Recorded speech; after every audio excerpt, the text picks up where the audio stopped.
I'm trying to think. Argentinian. World champions. That's a great start. That's a great start. Boca or River? Boca. Boca? Yeah. Okay. So I can't say what I'm about to say then. So let's just start off with you choosing college tennis. Yeah. Because this is not the first stop in your college tennis career, correct? Mm-hmm. Where were you before this, and how did you end up at Baylor?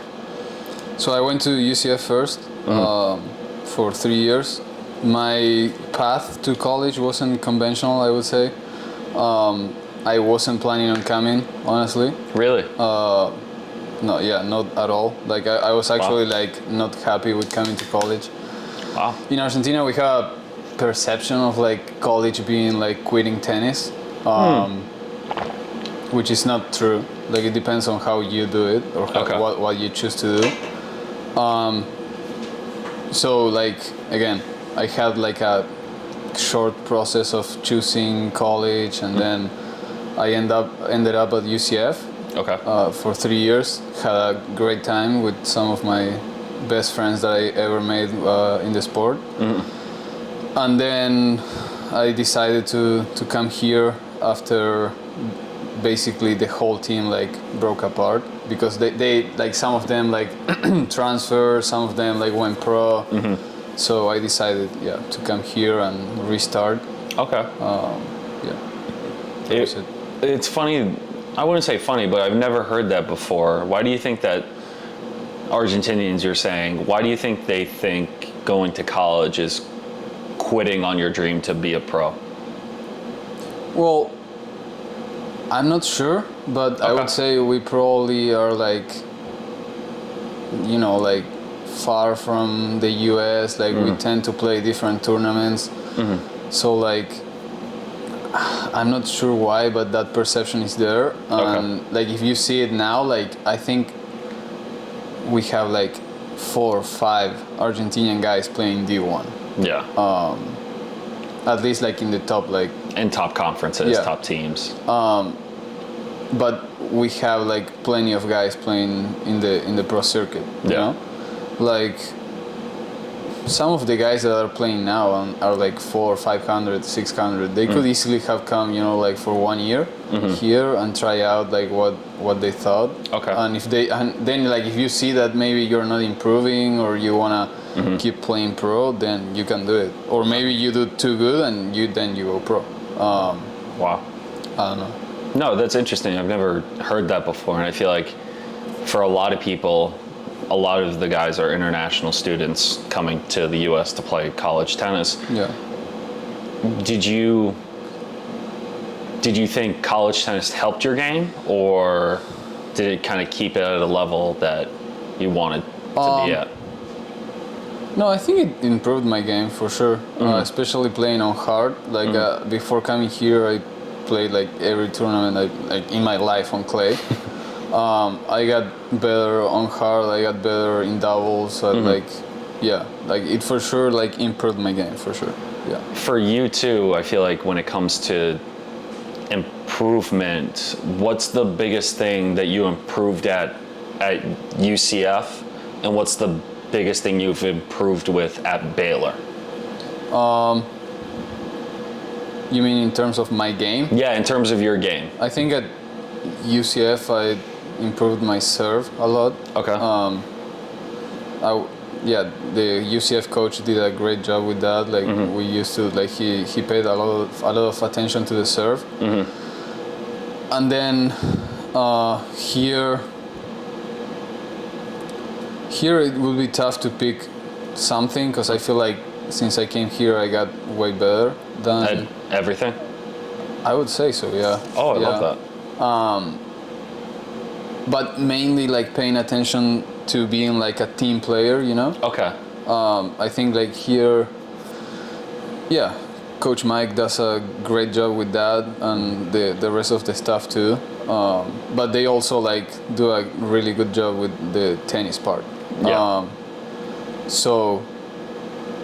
I would say that part. Because a lot of people don't understand the team aspect when it comes to tennis. I wasn't a great team player at UCF. I mean, oh wow. Here at Baylor, I think I can do a better job too. Okay. But I think like from my perspective, like I tend to focus more on like the team. Okay. Now than when I was at UCF. Like if we win and I lose, like maybe at UCF I would be sad or I would be disappointed. Here, you feel better. Like if we win, that's all you care about. Yeah. I like that. And for you too, as an Argentinian, for the amount of Argentinian players on tour, who would you say, besides Delpo, who has the best shot right now to win a Grand Slam for your country? Right now it would be tough to say because like I think we're kind of like in a transition period. Okay. Where like we have a lot of new guys coming up, Cerundolo, Baez, Echeverry, like. So in the upcoming years, I'm not sure. Okay. But I'm gonna pick Seba Baez. Okay. He's a fun one. Yeah, French Open. 2028. Really? You're gonna pick Baez for 2028? I like it. I don't know, maybe. For you, so speaking of the French Open, I have a question for you. Would you rather play prime Novak, or would you rather play prime Nadal? Nobody. At the French Open? No. If you were to pick play one player tournament. At any tournament, who do you think you would at least be happy about the way you played?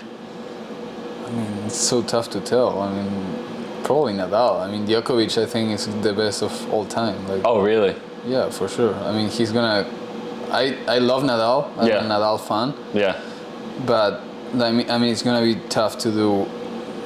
Like when they are all retired. I mean, Federer is retired now, but like when Djokovic and Nadal retire, like Djokovic is gonna be the best for sure. Yeah. Like, I agree. Not close. Like, he's gonna end up with 28 Grand Slams, 26. Like. Well, if Baez doesn't stop him at the French in 28. He will. Yeah, there you go. I think for you too, if you were to take one teammate's shot and take it for yourself, whose shot on Baylor? Easy? Yeah. Whose is it? Sombor's forehand. Really? Yeah, for sure. Just nothing is a close second? Yeah, no. Oh, wow. I mean, like, I also think, like, on my game, you know, like, I have like, my backhand is better. Yeah. My forehand tends to get a bit, like, shakier. Okay. And Sombor is lefty, too. So okay. So you'll switch hands. That's perfect, yeah. Oh, I love that. For you, too, what's been the best memory here at Baylor? I mean, it is winning a championship, Big 12 last year, but it wasn't like so much like the fact that we won. But so we were playing outdoors, like the rain came, and then like we went indoors. The first 10 minutes where like Sven and Matti were playing, that was like insane. Like they couldn't lose a point. We were like all like, you know, like going crazy. It was like super loud in there at TCU. Like that was the best moment, yeah, for sure. What would you, if you were to give a piece of advice to another young Argentinian player who wanted to play college tennis, what would be your piece of advice for them? I mean, this might sound bad, but like it's nothing against UCF. Like again, like I had like the best time of my life at UCF. For my perspective, like I think I probably like rushed a lot in the decision. Like instead of like I only took one visit, I only went there and that was it. So like maybe like if a guy from Argentina is deciding on going to college and picking the school, like I would be like, I would take like a really deep, you know, thought into like what's the best for that guy, you know, like maybe maybe it's going to a smaller school, knowing that he's gonna play higher and he's gonna develop his game. Maybe he wants to focus in academics, and maybe another school is better. Or you know, like there could be plenty of things. Okay. Into that. That's one thing, and then once they get here to college, like I think, you know, being a team player, being loud on court, and all that stuff, I struggle to do it myself. I'm not loud at all. Okay. But like that mindset of like being, you know, team focused, I think that's another like that's one thing that for sure, like a guy coming from Argentina and thinking about, you know, like their tennis game are gonna struggle with. So I love that. yeah. Well, Juanpi, I really appreciate you doing this, man. Thank you so much. Thank you.